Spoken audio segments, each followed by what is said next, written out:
ভাই আপনি কি বললেন? আপনি টিকটকার পুলিশ। এই মিয়া, আপনি নিজের সম্মান সম্পর্কে কোনো ধারণা আছে? সম্মান আর পাই কোনে স্যার? এখন দেশের জনগণ তো পুলিশে খালি অবহেলা করে, আর যেটা বেতন পায় মাস শেষে আবার আওলাদ করে চলা লাগে। আর এই দেখেন এরা মাসে টিকটক করে লাখ লাখ টাকা কামাই করে, না পারে এই পথই বেছে নিছে। এই মিয়া, টাকা পয়সাই কি সবকিছু? সম্মান একটা দামি জিনিস।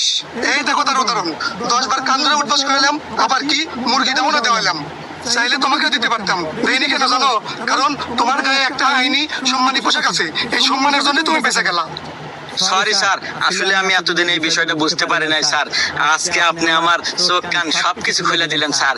আমি আজকে বুঝতে পারলাম যে সম্মানী ব্যক্তিদের সম্মানী ব্যক্তিরাই সম্মান দেয়।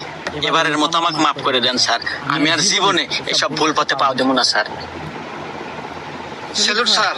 স্যার আমাকে ক্ষমা করে দেন স্যার, আমি মূর্খ মানুষ আজ বুঝতে পারলাম স্যার যে আপনার এই পোশাকের